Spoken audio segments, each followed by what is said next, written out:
どうもこんにちは、ギークボックスの佐賀です。皆さん、ベースの音は作り込んでますかませんか？今回はベースの音作りによってアンサンブル、バンドっていうものはどう変わっていくのかっていうことをチェックしてみようかなというふうに思いますね。はい。なので今回はゲストにプロベーシストの北川敦人さんです。こんにちは。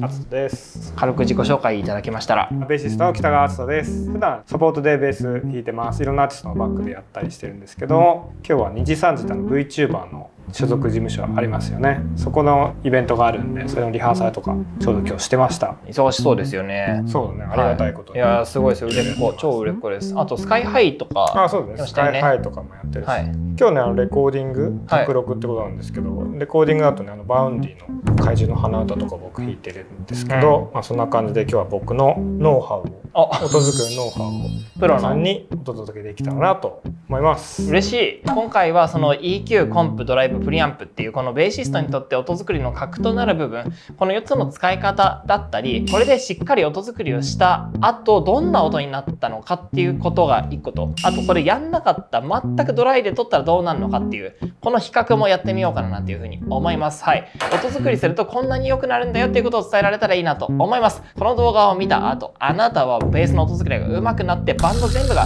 上手く聞こえるようになるんじゃないでしょうかということで、本日よろしくお願いします。本編どうぞ。じゃあ早速やっていこうかなと思うんですけれども、まず音作りするときに設定最初何からし始めますか？まずですね、いろんなエフェクターとかあると思うんですけど、まずはその一番基礎となる音を作っていきます。でその時に使うのがプリアンプですね。でプリアンプって何かっていうと、アンプに入る前に音作りをする場所みたいなことですね。それを今この足元にあるので、それを調節していきたいと思います。ざっくり言うと、EQ だったりとか軽く歪ませたりとか、そういう基本的なところを調整していくっていう感じになりますね。機能としてはドライブとか EQ とかコンプとかがついていて、あとやっぱりプリアンプのキャラクターってありますよね。そうなんです。結構このキャラクター欲しいからこのプリアンプ使うっていうことが多いかなと思います。いつも使ってるプリアンプがカポっていう。そう、このカポがね、なんとギークインボックスにあるということで。ありますあります。めちゃくちゃいいです。カポ素晴らしいですよね。ちょっとじゃあ実際にどんな感じの音作りするかをちょっと聞ければなと。でこれがまず何も通してない時の音ですね。こんな感じの音です。でこれを今からプリアンプでちょっと音を作っていきたいと思います。よいしょ。でここは EQ のセクションになってますね。でこっちはゲインで、歪みをちょっと足したりとかできます。で僕はいつもちょっとだけ歪ませます。それなんでかっていうと、サチュレーションとか言ったりするんですけど、聞いたことある？はい。サチュレーションちょっとだけ歪ませると何が起こるかっていうと、結構その倍音みたいなところが出てくるの。ベースって低い音域の楽器じゃないですか。でそこに倍音が足されることによって上の方の成分が出てきて、アンサンブルに入った時抜け感とかラインが見えやすくなってくる。でこれ単純にEQ とかで上の方を上げたりするとカチカチしたりとか、ちょっと耳障りな感じになるじゃないですか。そうじゃなくて、ちょっとだけ歪ませることによってその高周波の部分を足してあげて、明確さとかアンサンブルの中の抜け感みたいのを作るっていう感じですね。なのでそのパッと聞いた感じ、そんなに歪んでなくてもよくて、ほんとちょっと歪ませる、アンサンブルに入ったら歪んでるかどうか分かんないくらいの感じの歪みを僕はいつもこれで作ってます。ちょっとだけ歪ませる、これベースの音単体で聞くと歪んじゃってるっていうかって感じる方いるかもしれないんですけど、アンサンブル入ったら歪んでるか歪んでないかって意外と伝わらないっていうか、正直全然わかんない。そう重要じゃないし、プロが聞いてもこれちょっと歪んでるなとかあんまりわかんない、入っちゃうと。でその弾いてる本人とかに聞くと、これ実はちょっと歪ませてるんだよねとかやっぱよくある話で、ちょっと歪ませる全然ありってことですね。全然あり。基本クリーンな状態でも歪ませる全然あり。そうクリーンがむしろちょっと歪んでるみたいな。じゃあ今もうちょっと歪んでるんですか？これね、あんま歪んでないね。まだ歪んでない。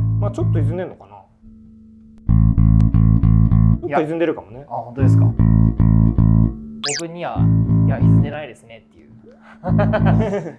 でもちろん弦上げていくと音上がっちゃうんで、レベル下げて。そうですね。これでもうちょっと歪んで分かるかな。ちょっとブーミーな感じになって、レベルでちょっと音量を下げてあげて、上がりすぎないような感じにします。このくらいでいいかな。結構歪んでますね。そうですね。はい。じりっとした感じが強いですね。これぐらいでいいかな。とりあえずもう一回ドライも聞いていいですか？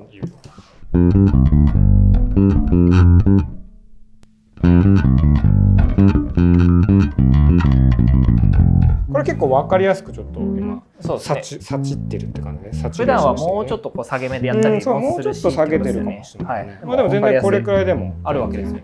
はいはい。OK。で次にこの EQ セクションに行きたいと思いますけども、僕はねこの100あたりを基本ずっと上げっぱにすることが多くて、でこれがそのプリアンプの EQ 部分なんですよね。で、後でまたこれとは別にエフェクターとしての EQ があると思うんですけども、こっちのプリアンプの EQ 部分っていうのはもうずっとかけっぱみたいな感じで、もう基本この音みたいな。で EQ の方はもう一つのペダルとしての EQ の方は曲によって踏んだり踏まなかったりみたいな、そういう使い分け方をしてます。なのでプリアンプではベーシックとなるその音作りをしていきます。で僕はちょっと100あたりをね、上げるのが好きで、なるほど。これがミッドがパライコになってるんですね。パラメトリックイコライザーって言って、グラフィックイコライザーはもう決まったところしか調節できないんですけれども、これはパラメトリックなんで自分で、好きな場所を増幅させることができます。はい。だからさっきから 100Hz って言ってるのは周波数帯の話で、中心周波数帯ですね。これを可変できるのがそのフリケンシーっていうもので、このカポはベースとミドルとトレブルなんですけど EQ が、つまり3バンドの EQ なんだけど、真ん中のミドルだけフリケンシーがついてて100から10キロで選べると。はい。結構上まで。これね結構広いよ、ね。すごい。めちゃくちゃ広い。もはやミドルじゃないですね。そう。だからかなり細かくできるわけですね。そうなんです。で 100Hz はいわゆるローミッドに当たる部分ですね。そうだね。はい。パラメトリックイコライザーはちょっとあんま知らない人もいると思うんで、ちょっと分かりやすくしてみようか。これもうマックスにするね。ちょっとこれをさいじってみて。100から。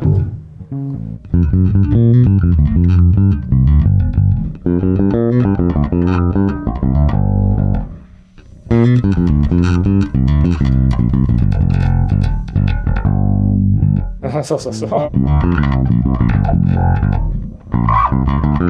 よくあるペダルのワウとかはワウもこういうことなんですね。で僕はこんなにはやんないんですけど、でも100あたりをちょっとふくよかにしてあげるのが好きなので、気持ちいいポイント。ちょっと膨らみすぎかな。これジャズベの時でもプレベの時でも割とそうですか？そうだね。でもジャズベの方がちょっと膨らませるかもしれない。やっぱりプレベってローミッドがすごく強い楽器なので、そこのこう充実感をジャズベでも欲しいみたいな。そうだね。ノリ的にはそうですよね。もちっとしたボディなところかな。なんか欲しいんだよ。でも理解します。気持ちいいね。もうちょっと下げてもいいかな。こんな感じかな。やっぱりミドルレンジはすごくこう広くて、どの帯域がどうって結構言いづらいと思うんですけど、例えば僕の中の定番のあれで言うと 500Hz 結構切るんですよ。その 500Hz 切るとこうすごく聞こえやすいところがちょっといなくなってすっきりしたシャープな、よりこう低音がクリアになるというか、ちょっとそこら辺も後で EQ 話のところでやりましょうね。とりあえずこのベーシックなところの単純な好みの部分をまずは作り込むっていう、そうだね、基本的なところを。そうです。あとはベースとトレブルなんだけど、なんか僕はもうこの時点でこの楽器の結構好きなんで、ベーシックはもうこれでいいかなっていう感じが。なるほどなるほど。これ例えばベース下げたり上げたりしたい時って、例えばどんな感じなんですかね。ステージのところでなんかローがすごいぼわつくとか、やっぱ切る方向になるかなっていうふうに思うんですけど、例えばライブだったらここでね、このプリアンプでベースを切っちゃう、周波数切っちゃうと PA に送られる信号もなくなっちゃうんだよね、ベースが。でもそれってさ、このステージの自分が立った位置ではベースがローが膨らんでるから切るんだけど、外ではさ PA さん的にはやっぱベースのロー感って欲しかったりするわけ、だから俺はここではベベースはあんま切らない。ああ、なるほど。そのプリアンプでは切ったりしなくて、でじゃあどこでステージ上でもしロー膨らんでるなって思ったらどこで切るかっていうと、自分の後ろにあるアンプ、アンプの EQ でローをちょっと削って固めにしてあげて、でアンプっていうのはマイクで撮ったりもするけど、基本的には自分の音、自分が聞く音だから、そこは自分の演奏しやすいように音作りしてあげて、この足元はその PA に送る音を作る、もしくは卓録だったら取る自分の取り音になるんで、ここでは俺はあんまロー切らないかな。だから結局そのドライな音が欲しい、その録音の時だったり、その PA に送る時だったり、っていう時はあんまりこう環境によって左右される部分の調整をそんなに足元でしない方がっていうことですよね。そうだね。単純にジャズベの 100Hz あたり増やしたいから増やしてるんであって、増やした方がアンサンブルがとかそういう話ではなかったりもしますもんね。そうだね。その通りです。そんなに大きくはだからベース減らしたりボーンってやったりはそんなしないです。そうだね。特別な意図がない限りはそんなにしないかな。しかも今もモニターしてて、そのままで全然良かったからっていうことですね。そうもうなんかいい音じゃん。いいジャズベの音がします。なのでこんな感じで、今回はちょっと歪ませて、サチュレーションさせて、でちょっと 100Hz あたりのミッドを膨らませてっていう感じですね。なるほど。じゃあプリアンプの役割としてはベーシックな音作りをそこでしっかりしましょうっていうことですね。そうです。で卓録だったらこれ多分これで曲の中入ると思うんだけど、でその後曲との兼ね合いでちょっとローがやっぱ出過ぎてるなとか、ハイがちょっと足りないなとかそういうとこあると思うんだけど、そういうのはもう卓録だったらもうそのパソコン上でもできるから、この段階では結構自分が気持ちいい音、自分が弾きやすい音っていうのを作ることが大事かな。なるほど。自分のテンション上がるの大事。単体で聴いていい音を作るってことですね。これはそうしてる。わかりやすい。ありがとうございます。続いてコンプレッサーの作り方、音作りの仕方、入っていきたいんですけど、コンプレッサーって結構難しいじゃないですか。難しいよね。これをうまいことやるコツを教えていただきたい。教えましょう。ありがとうございます。俺もね、割とねコンプレッサー使うようになったら割と最近で、最近学んだ。なくても仕事できるとも言えるし、なくていいじゃん派だったんだけど、あったらすごい良いと思う。やっぱりね、上手な使い方知るとちょっと手放せないかなって感じにはなってくる。ちなみに話何使ってます？これがよく使ってるのはもう HX ストンプに入ってるコンプ。ソフトウェアの種類でってことですね。スタジオ LA コンプみたいなやつかな、とか、あとマルチバンドのコンプとか入ってるんだけど、それを使ってます。コンプって何のために使ってるんですか？よく言うのが、その大きい音を小さくして、小さい音を大きくして一定な感じにしてみたいな感じじゃない、コンプ。そうですね。よく聞くのはやっぱりそうです。なんで粒を揃えるとか、逆に言うと粒揃える技術が育たなくなるからコンプは使うなみたいなおじさんとかに言いますよね。それその大きい目線のコンプの使い方なんだけど、俺がすごい気にしてるのは、一音に対してもやっぱその大きい部分と小さい部分があるわけなんだね。で弾いたらやっぱ最初は大きくてだんだん減衰してちっちゃくなってくるわけじゃん。コンプを使うことによってその一音に対しても大きい部分とその小さい部分の差を少なくすることができるんだよね。でこれ何が起こるかっていうと、例えばそのコンプかけない状態だと、極端な話、その出始めはすごい大きくてすぐ減衰しちゃって音の切り際はもうすごい小さくなってると、一つの音でも最初は聞こえてたのに後の方聞こえなくなるみたいな、そういうことが起こるわけ。特に長い音符とか、そうすると存在感のないベースになっちゃうわけ、でそうすると聞こえないなって言われて、で上げるじゃん。で上げるとうるさいのよ。アタックの部分は大きいから。最初はうるさいですからね。上げるとうるさいけど下げると聞こえないみたいな、よく聞かないでも確かにとは思います。それを解消するっていうのがコンプのできることで、要は一音の中でも大きい部分と小さい部分をちょっと鳴らしてあげる。アタックの大きい部分をちょっと下げて、ちっちゃくなりがちな音の切り際の方をちょっと膨らませてあげることによって、ずっと存在感のある音になるみたいなイメージ。じゃあやっぱり聞こえやすくなるわけですよね、そのアンサンブルの中でも。ずっといるベースみたいなになる。なるほど。やっぱり積極的に活用していきたいところもある。そうだね。すごい便利。なるほど。じゃあちょっと早速実際にどうやって使えばいいかをお聞きしたいなと。これはですね、佐賀くんのそう私物ですね私物ですはい僕も初めて見ますけれアタども。ックとスレッショルドが、ごめんなさすごいねアタック、リリース、レシオ、うんスレッショルドと結構細かく、行きましょう。はい。じゃあもう一回オンにしちゃおうかな。にしちゃいましょう。いいねこれ。これブレンドでこの原音とそのコンプかけてる音を混ぜれるタイプですね。そうです。で今はじゃあですね100コンプにしてます。はいわかりやすいんで。音作りしますからね。結構大きくなってるかな。あ、大丈夫です。ちょっと音量合わせようかな。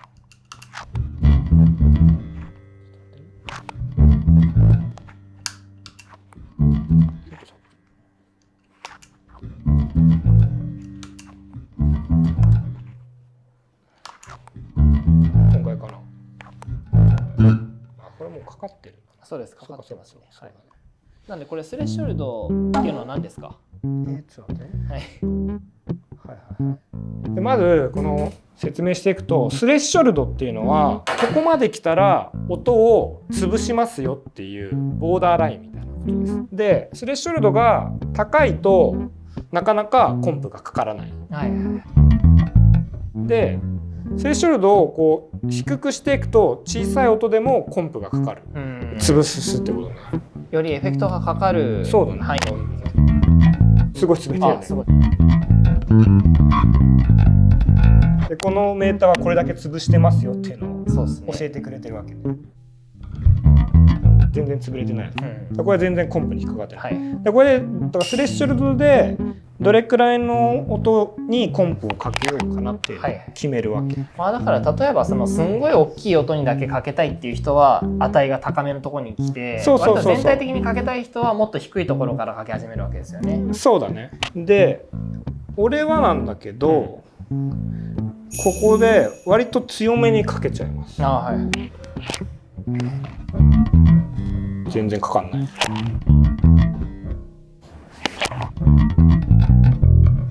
結構弾いてても分かるくらいというか、なんだろう、よくかかってんなコンプみたいなはい。くらいかけていいです。これぐらいかけちゃおうかな。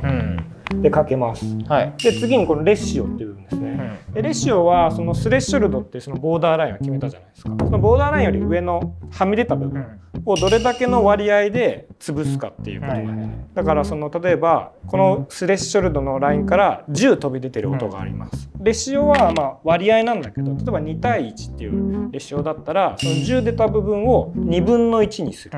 だから10出た部分を5にして潰しますよって感じ。ああなるほど。完全に潰すわけじゃなくて、レシオが高くなればなるほどその潰す割合が大きくなる。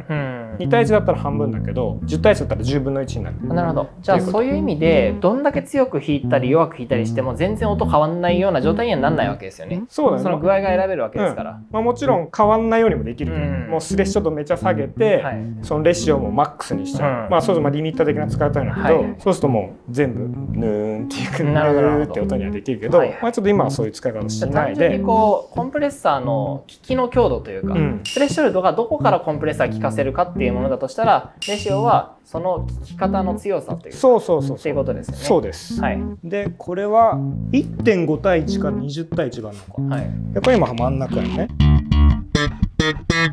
いやちょっと分かりやすく。わかるかな。これが今、レシオが低い状態。結構だから、この飛び出てる部分が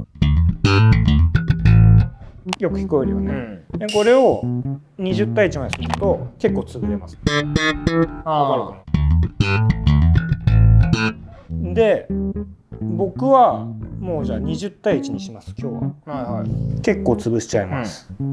はい。で次はアタックとリリースですね。ちょっとアタックの方からいこうか。はい、でアタックっていうのはそのスレッショルドで決めたボーダーラインから飛び越えた信号がありますよね。その音を飛び越えてからどれくらいの速さでそれを潰すかっていう、はいはいはいはい。潰し始めるかみたいな。これはじゃあ速いとよりこうコンプ感がすごく強いというか、そう、遅いともっとナチュラルなわけですよね。そう速いともう出た瞬間にバン叩かれるから、はいその最初に出てくるアタックの部分が、まろやかになるというか、悪く言えばなくなっちゃう、で遅くすればそのアタックの部分は残るわけ、はい、で悪く言えばそのアタックの部分って一番大きい部分だから、そこが潰されないから大きい部分は大きいままみたいな感じになっちゃうから、その辺はちょっとバランスを見つつ決めれる。でもすごいちょっと分かりやすいですね。大きくなるところとちっちゃくなるところをちょっと埋めたいわけですけど、ちっちゃくなるところだけ埋めたい人はじゃあここはアタックは遅めにした方がいいってことですよね。でかくなったところとちっちゃくなったところをこう圧縮したいわけじゃないですか、コンプで。でアタックっていうのはここだけいじれるわけですよね。そう速さでっかくなるところはでっかくなっていいよっていうんだとしたらアタックは遅い方がいい。そう例えばそのアタックの部分を残したい、要はその例えばスラップとかって結構アタックの部分にその良さがあるというか、大体の楽器もそうなんだけど、最初のアタックの部分に音色の肝があるから、そこを潰しすぎちゃうとその音色の良さみたいのがなくなっちゃうから、あまり速すぎてもよく、でも遅すぎるとそのコンプの役割としてあまり意味がなくなってくるっていう感じなんだけど、厚戸さん的にはなんかどんな感じで俺は結構早くしちゃう。で普通はね普通はっていうのは分かんないんだけど、大体推奨されてるのってね、これミリセカンドだと思うんだけど、大体15とかなんだよね。これだと割とね、いい音だよね。いい音。これはまあちょっと分かりやすく、これ 0.1 までいくの。これすごい 0.1 ミリセカンド、すぐもう出た瞬間潰すみたいな感じ。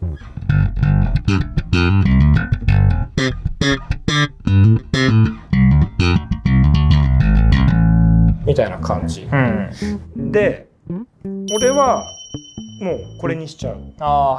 もうなるはやかけて、なるはやかけちゃう、で大体ね結構うまく弾ける人、最初から音の粒揃って弾ける人っていうのはちょっと遅めにするのよ。でも俺は超早くかける、それも後で説明します、でリリースっていうのはそのさっきのスレッショルドのボーダーライン、コンプかけボーダーラインを下回った時にコンプ解除するまでの速さです、で俺これ正直あんまりなんかこだわりないというか、あんまり遅いとずっとかかったみたいな感じになっちゃうから、俺はこれは割と短めでいいかなって思ってて、でもあんまり短すぎるとなんかちょっと音が変な感じになっちゃう、なんかブンみたいなそういうことになっちゃうから、不自然じゃない範囲で速くする、これでいいかな。で今僕もこんな感じにしました、で正直これはコンプ強くかけすぎなの、このスレッショルドを結構低くしてて、でレシオマックスでアタックマックスっていうのはこれコンプめちゃかけすぎめちゃかけてる人なのね、もうすごい潰れてるし、これだとなんか正直今弾いててもちょっとなんかその自分の出したいニュアンスが出てないっていう感じなので、なんで俺がこうするかっていうと、これはこのねブレンドで調整するの最終的に、これ今コンプかけた音 100% なんだけど、これに弦を足していくのね。まず 50% かな、これ真ん中で。でもう弦音はまあ潰れてないんだ、当たり前で、アタックもあるわけだから、この弦音で俺はアタックの部分を補う。だからコンプは逆にもうアタックなくていいって思ってるね、コンプはもう完全に潰しきって、もうレッションもめっちゃ高くして、なるべく波形でいったらもう出始めと終わりの音があんま変わんないような抑揚のない感じにコンプは設定しといて、抑揚の部分はこの生音で出すっていう感じ、曲とかにもよるんだけど、俺が仕事でよくやるときはほぼねこんな感じ。じゃあ本当にコンプの音はわずかですね。俺はコンプわずか、普段マルチでコンプかけるんだけど、数値にすると 15% くらいとか、コンプ 15% で強くかけても 30% くらい、半分よりは少ないくらい、でこんな感じの音、これドライにするとこれもう俺的にはほとんどオンにしてても差がないくらいで弾けるっていう感じ、でもちゃんと違いはありますね。そうそう、まあ、ステージでも、まあ、卓録とかでも何でもそうなんだけど、まあ、一番大事なのってやっぱ自分が違和感なく弾けるっていうこと、出音がなんかその音の粒揃ってるねっても大事なんだけど、やっぱ一番は自分の気持ちよさとか自分が違和感なく弾けるっていうことが一番大事だから、その状態を作りたい。だからそれでまあコンプはかけるんだけど、さっきみたいにそのこういうこのめちゃ強コンプ状態あとその確かに音の粒揃うんだけど、まあ、気持ちよくないから、これをまあ弾いてて気持ちよくいい感じにしますっていうこと。なるほど。すごいわかりやすいです。今回卓録なんで、まあ、これでもしねその撮った後にちょっとなんかその音粒揃ってないなって思ったら、その DTM 上でパソコン上でもまたコンプかければいいよ、リミッターとかにかければいいから、ここでは自分の持ってるものをアウトプットできる、何のストレスなくアウトプットできるっていう状態の音作りをここでするっていうことです。わかりやすい。はい、だからコンプの使い方としてはちょっとまとめると、スレッショルドに関してはどこからこうコンプをかけ始めるのかっていうところ、でレシオっていうのはその超えた分をどれぐらい潰すのかと、でアタックっていうのはどれぐらい早くかけ始めるのかで、リリースっていうのはどれぐらい早くかけるの終わるかと、だから例えばそのスレッショルド低め、レシオ高め、アタック早くてリリース遅いだとめちゃくちゃ効いてるってことですよね。そうめちゃくちゃ効いてるってこと。分かりづらいんですけどまあでもその上でバランス、そのドライとウェットのミックスをドライ寄りにしたら結構意外と具合良かったりするみたいな。そう、それがまあ俺のなんかそのコンプの使い方だね。まあコンプいろいろ出てると思うんだけど、やっぱミックスがあるやつ、ブレンドがあるやつをやっぱり選んだ方がコンプはいいかなと思ってて、こうやってそのバランス取れる、強めにかけてベースの生音を多めにするっていう。これね、本当すごくいい。おすすめと。特にそのアンサンブルとかに入った時にかけてるとやっぱりすごい聞こえてくるし、鳥音とかもやっぱすごいいい。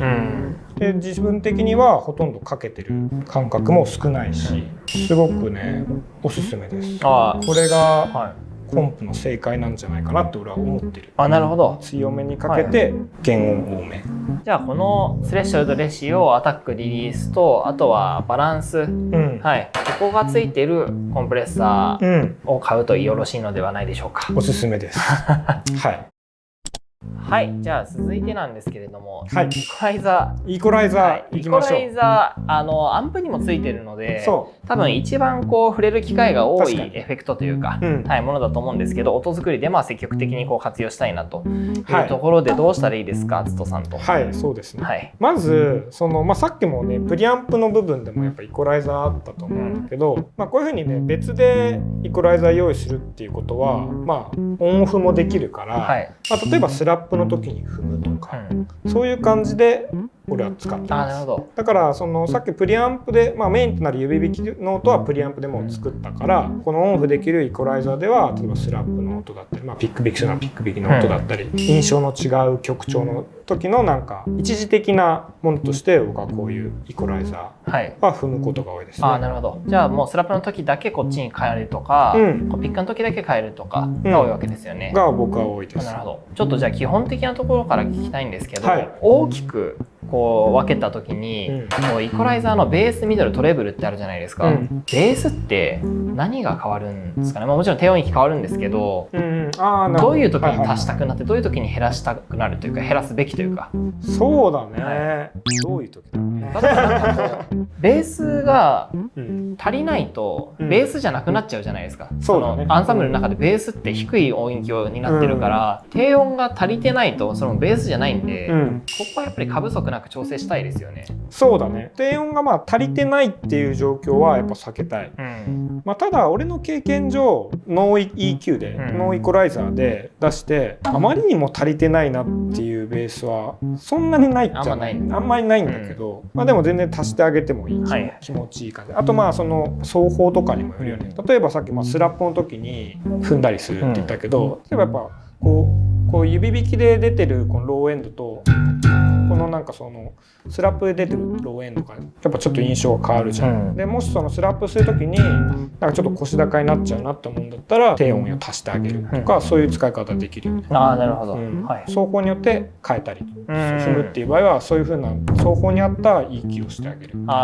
確かに指でポンって弾くのとサムだと指の方はもうちょっとこう強めのローがありますもんね。そうだね、ふくよかな感じ。アタックは強いけど、そうスラップはね、ローがないっていうよりはハイの部分が結構目立つから、そのローの部分がちょっと相対的にね、見えづらくなるみたいなところあるからね、それを調整してあげるっていう感じも、なるほど、やっぱりそこの過不足なく調整しましょうと。でミドルレンジ、これは広い話だと思うんですけど、さっき 100Hz は結構足りくないようにしたいって話だったじゃないですか、ローミッドってベースで出てると、ベースらしくてやっぱかっこいいですよね。そうだね、やっぱその割と中心というか音の芯になる部分だから、そこがやっぱないとなんかベースとしての存在感もなくなるし、そのラインの感じもなんか見えづらくなるし、その辺はやっぱりしっかり出してあげたいっていう感じだよね。だからさっき指弾きの時は100あたりをちょっと足してあげたけど、あとミッドに関してはスラップとかするんだったら逆にへこましてあげるっていうこともありえるよね。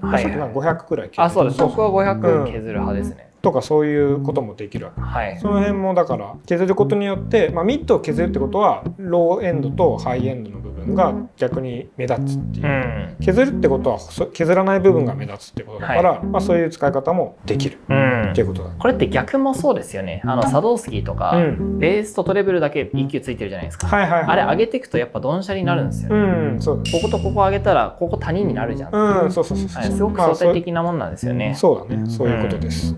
だからその100足したい人もいれば、多分僕が500削りたいのは500削ると情報量が減ってそのローがクリアに聞こえてくるし、ただこれ500とか300とか、そこら辺を大きい幅で削りすぎると、もう言うだけになってきますよね。必要なミッドが削れすぎちゃうってことだよね。ローエンドとハイエンドだけしかなくなっちゃうってことそうですそうです。だからね、そのどういう Q でねその切るかっていうことが結構大事になってくるんだけど、その Q っていうのは例えば500Hz を切りますって時に500だけほんとピンポイントでキュッて切るのか、それとも500を中心として大きくスプーンざっくり切るみたいな、どっちですかみたいなことで、大体ねそれってあんまりねエフェクターではね調節できないことが多いんだけど、これはねできるんだよね。これできるんですよ。このアイバニーズのこれすごいんですよ。これですね。この Q を大きくすると急激にというかその部分だけ削ったりブーストしたりできて、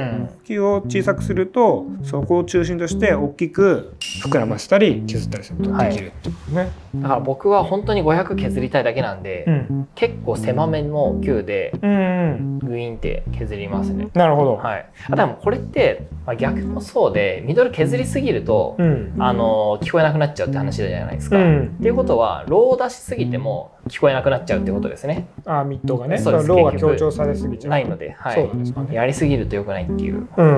でトレブルなんですけど、これってこういじりたくなる時ってどんな時ですか？そうだね、俺はねトレブルはねカット方向に使うことが結構多くて、どっちかっていうと、それ完全に好みなんだよ。そのトレブルってその音色にすごい影響する部分なんだよね。そのさっき言ったそのローとかローミッドとかっていうのは結局なんかそのベースのっていう部分とか、結構その低い部分しかないから、あんまり音色に関係なくて、上の方がその音色に関する情報は結構多くて、もちろん歪んでる部分の上のチリチリした部分であったりとか、このスラップのっていうこのアタックの部分とかもトレブルの方にあるんだけど、そこをどう処理したいかっていうことなんだけど、俺の好みはベースらしいベースというか、俺はプレイステージもそんなにスラップもそんなにしないし、トレブルは削ってベースらしいローとローミッドを結構出してあげる。だから俺の好みは割とレンジが狭い。ローかローミッドが出てて、トレブルはもうあんまないみたいなことが多い。でも逆に、さっきも言ったけど音色にかかってくる部分だから、スラップとかしてこうなんかパキッとさせたい時とか、やっぱトレブル上げてあげるとか、その歪みのなんかそのギラついてる部分とか、そのなんだろう強く弾いた時のバチバチカチカチ音みたいなと欲しいって時はやっぱトレッドを上げてあげるはいはい。っていう感じかな。あ、なるほど。だからこうレッチリのフリーみたいにバキバキ弾きたかったらあんま下げない方がバキバキしてるのかしてないのか分からなくなっちゃうから。そうそう、それはもちろんそう。ああいう音が欲しいんだったらもちろん下げない。はいはいはい。まあだからそのトーンなんかは結構そういう役割ですよね。パッシブの。ああ、パッシブのトーンね。そうそうそう。そういうことです。ああ、なるほど。そう、僕はマーカスみたいな音出したいから、4キロとか、まあ、4キロ出して500削って500とか600とか、で下の60ぐらいをちょっと具合によって出してみたいなノリでやることが割と多いんですけど、多分アストさんは多分10キロとかいらないから、もうカチカチいっちゃうとこはちょっと削り気味で 100Hz はこう充実させたいから出して、で過不足あれば低音のところもう少し60Hz とか 50Hz とか 40Hz とかをこう足したり引いたりしてっていう感じでしょうね。そうだね。はい。で、まあ EQ ってどんな感じでこう聞いていくのかを一個ずつこうチェックしたいなと思うんですけど、じゃあこれは50Hz ぐらいを割とじゃあ大きめにしようかな。はい。大きめというか Q の幅が大きいってことですよ。はい。Q の幅をたくさんのローを操作すると。でこれ今 EQ フラットの状態、ちょっと弾いてもらっていいですか。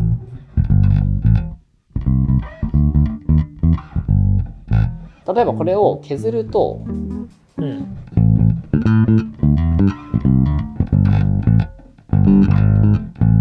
少し腰高でカリカリした感じですよね。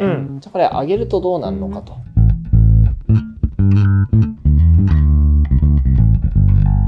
すごいね。すごいですね。ローだけちょっとこう歪んじゃったりもしますよね。そうだね。弦が大きくて。はい。でみんな YouTube で聞くかわかんないけど、もうなんか体にくる音域だよね。100以下ってすると。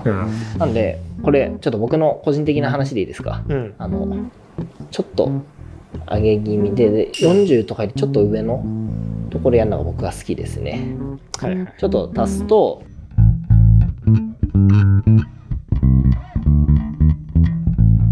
そう、このなんかベースらしさが少し出てくると、あとさっき僕がずっと言ってる 500Hz、削るとどうなるのかって話なんですけど、ちょっと大体500でかなりこう Q は大きくていうかちっちゃい幅で削ります。でこれゴリッと削っちゃうと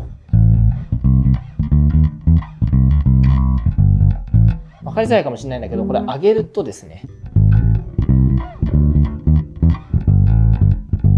このなんかこう人間が話してる時の声みたいなポーンっていうところがすごく聞こえてきて、ここ削るとすごくクリアになるので僕は結構削っちゃいます。これちなみに Q をこうもっとでっかい範囲で削っちゃうと、もっとこう極端な聞き方になりますよね。そうだね。もう音量自体変わっちゃってるような、感じになるんですよね。昔の3バンドの EQ とか結構こういうの多くて、これちょっと使いづらいなと思うんですけど、大事なとこまで削りちゃう。そうなんですよ。だから500だけだから僕削りたいのは結構激狭にしますね。はい。で、じゃあ次4キロ出したいって話したじゃないですか。ピッキングした時のこうキラキラ感とか、アタック感とかがすごく出てくるポイントなんですけど、キラキラのちょっと下なんですよね。聞こえるところ、もうちょっとこう追い締めというか、そこより上上げるとちょっとノイジーになったり、もっとこうパキパキするというか、なので4キロでしょ。4キロでここは割と僕 Q の大きさはすごく大きめにしたりします。でこれを上げるとまあこんな感じです。いいね。下げるとこうです。モコモコするね。ちゃんと聞こえるところなんですよね。でここはこうマーカス先生は割とで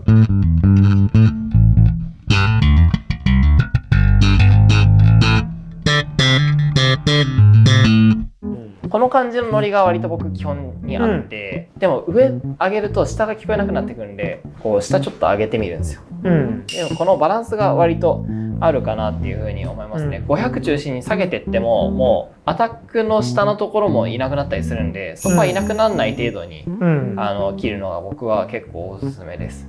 であとこの EQ もうちょっと違うところもいけるから、例えば 14.5 キロ上だね。14.5 キロこれを上げるとどうなるのかっていう。フラットですね。これ上げるとのなんか弦が鳴ってる音っていうよりはもっと上の金属が触れる音とか、そうだね。いわゆるプレゼンスって呼ばれる部分ですね。グラフィックイコライザーものによってはこの帯域一番端っこはこういう EQ じゃなくてこういう EQ だったりしはい、ますね。シェルビングもう全部みたいな、はい、っていうものも存在しますと、はい、っていうのが EQ ですかね。抑えたいのはやっぱり相対的なものだっていうところで、ミドル大事だからミドルは削らないで、でもかっこいい音にしたいからローと上は上げようみたいな、これはもう結局ドンシャリと同じようなものなので、でもこの調整で割とやること多いんですよね。サドウスキーもそうですし、アレバコポロとかも、ね、そうです。2バンドのブーストだけの EQ って実は結構いいというか、シンプルさがあって使いやすいなと思います。そうだね。これはレベルもあるからいい。そうですね。レベルがついてないと結構音が上がっちゃうっていうのがあるからね。イコライザーって要はその周波数を限定したブーストカットじゃないですか、レベルっていうのは周波数を限定しないブーストカットなので結局同じなんですよね。そうだね。イコライザーはまあ各周波数のボリュームみたいな、そうですね、おっしゃる通りですよね、なんでやっぱ最終的に出てきたもののレベルをこう合わせるみたいな機能がいいなと、もうアイバニーズは抑えてるんですよね。これすごいね。はい。いやこれすごいですよ。5バンドのパラメトリック、そう EQ、これちょっとすごいですよ。斉藤良二っていうギタリストがいて、彼に勧めたらすぐ買ってこれめっちゃいいって制作の人なんですけど、これは結構おすすめです。僕オタにはこんなんずっと遊んじゃうよっていうね、はい、EQ です。パラメトリックが1個あるだけでもねだいぶすごいけど、5つあったらもう作れない音ないくらいの感じ。そうですね、もうないです。これあったらもうジャズベをプレベにすることもできるかも。できるかもしれないはい、俺もちょっといじっていい？そうですね、好みにしてみてください。ちょっとスラップをするっていう前提でちょっとやろうか。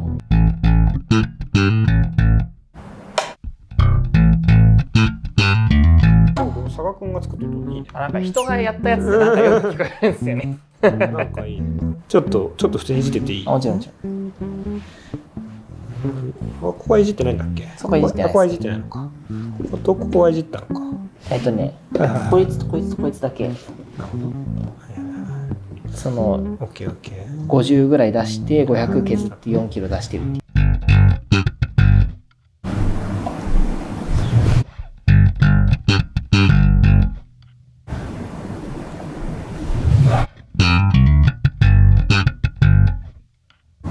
いいね。ちょっと広くて。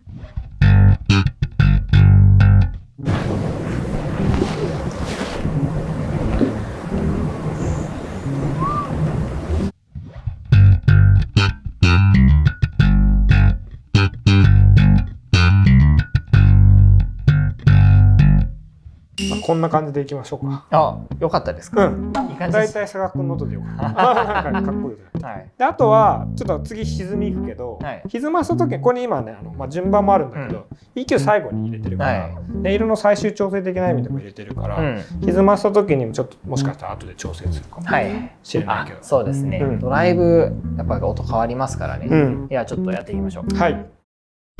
続いてドライブの話になるのかなと、やっぱりかっこいい歪みで弾きたい時もあると。でもさっきの話でちょっと歪ませても全然いいよっていう話あったじゃないですか、普通のアンサンブルで、っていう歪ませ方もあるし、もっとこうかっこよくするサス4のムー君みたいにする歪ませ方もあるわけなんですけど、歪みをどうやってコントロールしたらすごくうまくいくかっていうところをちょっとやっていこうかなと思います。佐賀君の言った通り、さっきプリアンプで軽い歪みを作ったんですけど、こういうふうに別でね歪みのペダル用意してる時は誰が聴いても分かる歪みを作りたいっていう時に、僕は歪みのペダルを使います。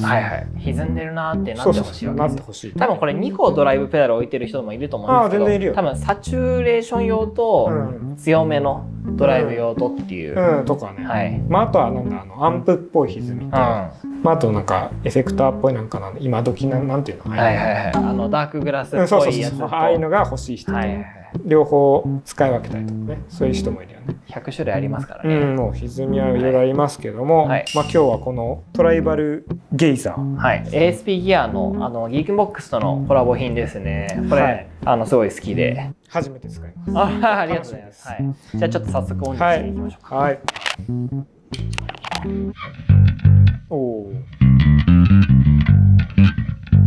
でまあいろんな歪みあると思うんですけど、歪み使う時に、一番僕は大事だと思ってるのはこのミックスがあるかないかなんですよね。はいさっきも今度のブレンドとか、ブレンドでもミックスでも何でもいいんですけど、呼び方は原音とそのエフェクト音を混ぜられるっていうのが僕は一番大事だと思って、絶対あるやつの方が僕はおすすめです。で歪みを作る時に、いくつか流派があると思うんだけど、ミックスを上げてというか、そのドライブの音を大きくして、そこそこ歪ませたりするのか、それとも結構歪ませてドライを多くする、原音を多くするのか、どっちもなんかそこそこの歪みになるじゃん、そうですね。どっちがいいんだろうみたいな考えたことない？ありますよみんな。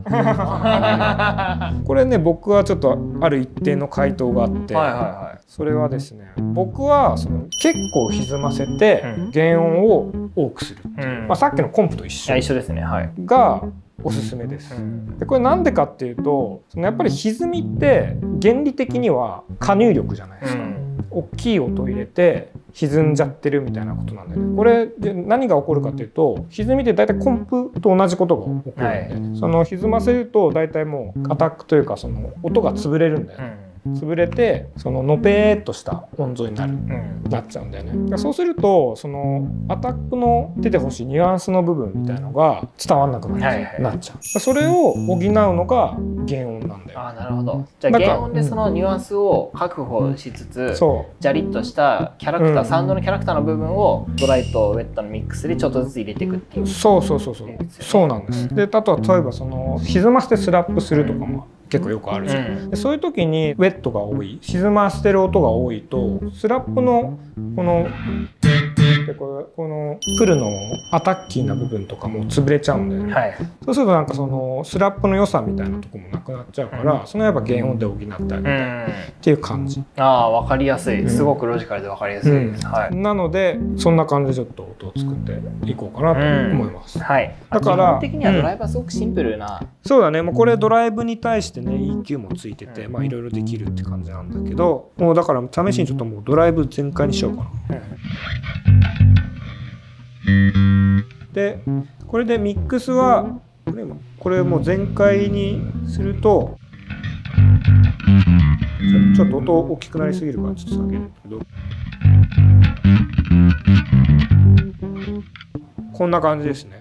今ウェット100、ドライブ100でちょっともうちょっと音作ってみようかな、試しに。でこれでは最終的にドライの原音と混ぜるんで、ちょっとローがなくなってもいいから、歪んでるチリチリした部分とか歪んでる良さみたいな、歪んでるかっこいい成分みたいなのを強調してあげたい、俺的には。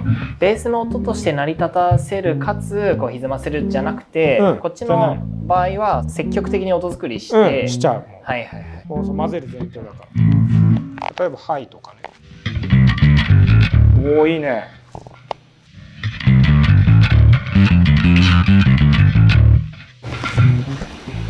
このドライブすごいいいね。これ今原音混ぜてないけど、そんなにロー減らないね。この辺も上げたけど、すごいです。このなんかもうこれだけだと怖くて弾けないくらいのちょっと音を。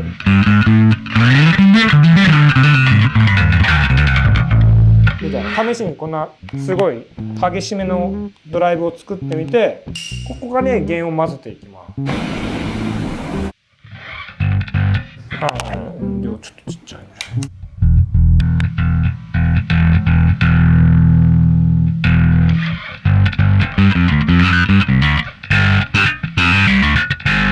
これでもちょっと歪みすぎかな。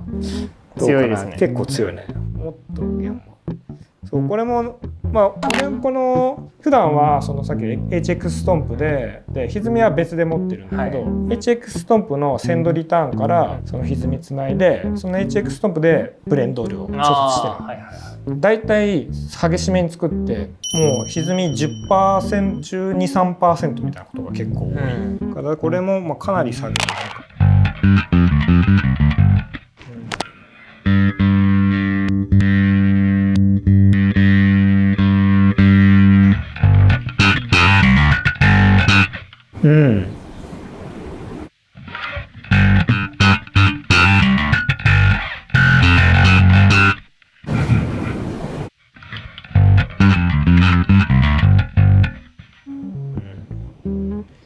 でなんかこう混ぜてちょっとこの EQ でちょっと微調節してあげるような感じかな。バイトっていうのをちょっとやってみよ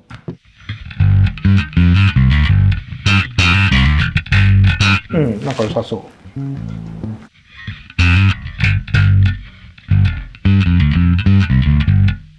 どうですか？いやそうでも良い音です。はい。すごい歪んでるけど芯があって聞こえる音ですね。これやっぱりその全部歪ませちゃうとね、そのなんか抜けなくなったりするんだよね。やっぱアタックの部分が全部歪ませることによって潰れちゃうから抜けなくなってきちゃうんだよ。こうやって弦を混ぜることによって抜け感もあるし歪んでるなって音が作れます。だからこの厚戸さん流でいくとこうミックスがついてるドライブを使ってこうキャラクターだけを見て強めの音を作って、あとはそのニュアンスとか音のこのクオリティの担保というか、アンサンブルの中でこういう風なものはこう最低なきゃいけないよねみたいなやつはドライを混ぜていくことでこう担保するという感じの作り方ですね。それが良いです。これがミックスがないペダルの場合はローがなくならないぐらいまでしか歪ませられない。そうだね。そういうことが多いわけなので、そう潰れちゃうからね。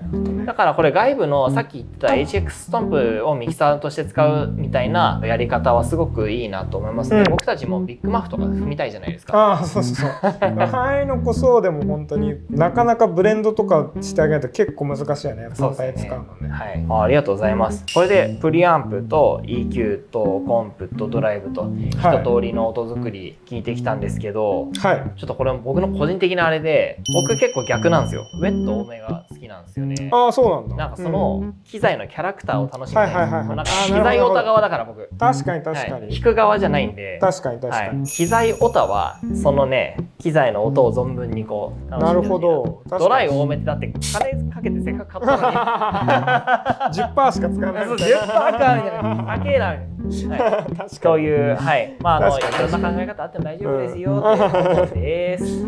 確かに。っていう感じでやってみたんですけど、じゃあ実際のところこんだけ音作りの要素いっぱいあるんだけど音作りやったらどれぐらい変わるのかということをちょっと検証したいなと思います。なので、これからレコーディングしてもらうんですけど、しっかりこういつも通りに安尾さんのいつも通りにこう作り込んだ音と、そして全く作り込まない音、入力ゲインだけ変えてもらって、このプリアンプも通さないってことね。もう何も通さないやつね。ぐらい恥ずかしいな。裸みたいな。そうです。裸のやつと服着たやつみたいな。これで実際ねアンサンブルの中でどれぐらいこうベースの音って変わるのかっていうのをチェックしてみようかなと思います。これでね、あんまし変わんねえなってなったらね金かけたのにってなるじゃないですか。変わるでしょう。ということで検証してみましょう。ということでよろしくお願いします。はい。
はい、ということで音作りしたパターンと音作りしていないパターン聞いていただきました。いかがでしたでしょうか。音作りしてない普通の素のままで良すぎてこれ趣旨違うなみたいな僕としてはなんかこううっすカール消防みたいな感じになってほしかったんですけど普通に良かったからよかったちょっとうますぎたかな楽器も良かったしね歌の入り始めとかちょっとハイポジの方で弾いてたんだけど、やっぱ素の方はやっぱちょっと出力がちょっと弱くて、ちょっと細いんだよね。でやっぱその加工したペダルで音作りした方はやっぱ太いからラインが多分よく聞こえてる、結構存在感があって、であと多分今聴き比べてもらって今そのドライと何も加工してないやつとエフェクトかけてるやつでマックスのレベルはだいたい揃えてるんだけど、加工してるやつのがなんか大きく感じる。音圧感があるっていうか、音圧感ある、実はもうその加工してるのと同じくらいなの。だから同じそのレベルでもコンプとかね、サチュレーションとか、まあ歪みもそうだけどそういうのでレベルを抑えながらも存在感を出すようなことができるようになるみたいな。いやこれはすごいこう動画の編集とかしてるとよくあるんですけど、どっかが大きくてクリップしちゃって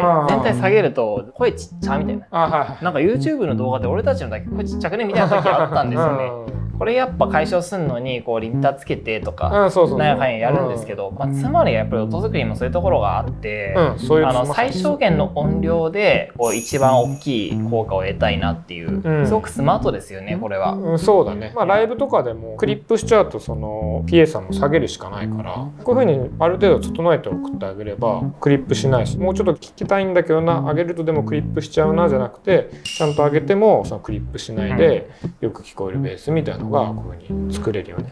すごいいいですね。上げるとうるさいし下げると聞こえないが解消するのがやっぱりこういう音作りだと。そうだね。あと卓録とかでもやっぱりその曲の中に入るわけだから、その時もやっぱりねレベルがちゃんと揃ってるとまあ入れやすい。まあそれはもちろんそのね卓録だからもしかしたら作曲者の編曲者とか相手がいて、まあその要望とかもあるかもしれないから好き勝手ねもしかしたら音作りできないかもしれないけど、自分はこういう音で作りましたみたいな感じで、それこそドライとウェット両方送って好きなのを使ってくださいとかそういうこともできるよね。すごいちょっと勉強になっちゃいました。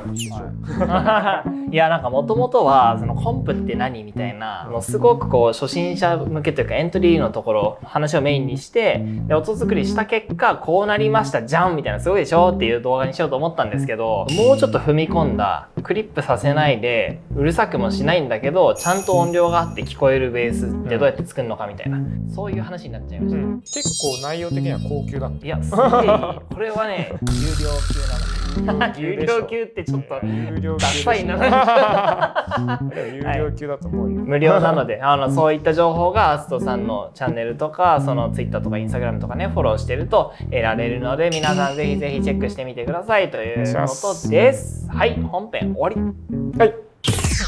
ありがとうございました。ありがとうございます。おいっす。いやめっちゃ良かったです。ねえ、長くなって見てくれる人がいればいいね。これはねやっぱ見た人にだけ伝わる価値がやっぱあって、それがそんなに多くなくてもまあいいなと思うんですね。もちろんねなんか100万回再生とかされてほしいですけど、1000人2000人でもいいんじゃないみたいな。そうだね。最後まで見るのって多分ですけど 10% とかなんですよね。はい。まあ大体そうじゃないですか自分も。10% 見てる人はねやっぱりもう選ばれた 10% なんで。撮ってないよね。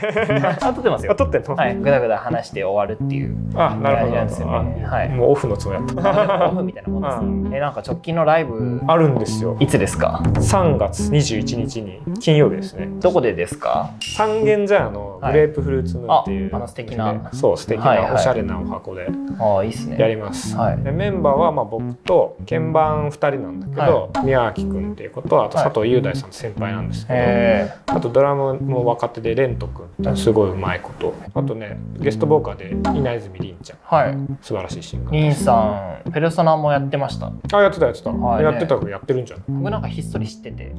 ひっそりしてなんで僕のこと知らないですか？密かにファンだから。来てくれた紹介するよ。ありがとうございます。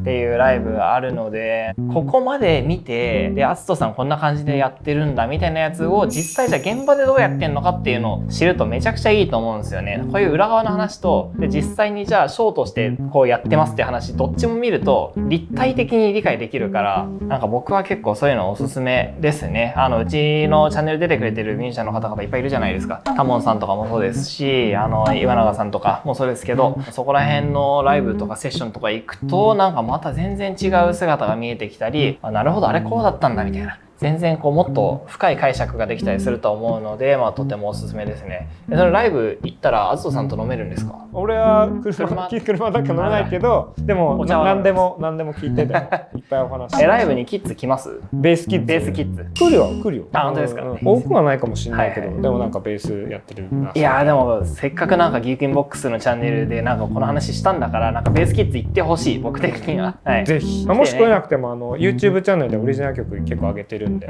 ぜひ見てみてください。チェックしてください。はい。ということで本日も最後までご視聴いただいてありがとうございました。ギークインボックスなんですけれども、最近は GIB 横浜、GIB 兵庫の他に GIB ソウルもやっておりますので、そっちも見てみてください。そして GIB 横浜の近くにはね、実はトニック横浜っていうギターショップもあるので、横浜駅の近くまで来てくれればギターショップもあるし、ベースショップもあるという状況です。一日楽しめるんじゃないかと思いますので来てください。夜はそこら辺で僕酒飲んでるので、遭遇したら一杯おごります。言ってください。あとは Twitter とか Instagram とか Facebook とかやってるので、よろしければね、そちらもチェックしてみてくださいね。あつとさんもやってますので、そっちもチェックしてください。うちの楽器の情報とかはそこら辺が一番早く出てくるので、いい楽器ってすぐそっちで売れちゃうんですよね。ね、すごいよね。上がったらバーって売れちゃうんですよ。もうなんなら載せる前に売れてるよ。載せる前に売れてるパターンありますね。ね、そうだよね。はい、この間フリーダムのおじさんが納品しに来てくれて、そこにたまたまフリーダムのファンがいて、なんか5弦のフリーダムいいの欲しいんすよねみたいな、今来ましたって言ったら、じゃあ弾いていいですかって言って、いいんですよって弾いたら、めっちゃいいっすね、買います、ね、納入される前からほぼ売れてましたね。助かるね。助かる、とても助かる。そうした行動を歓迎してますので写真に残せないのはちょっと残念なんですけどね。はい、っていうのもありますから、ぜひぜひチェックしてみてください。これね、全部同じなのでね。はい、ということでまた次の動画でお会いしましょう。あつこさんの YouTube チャンネルもたくさん見てください。ぜひ。ということでまた次の動画で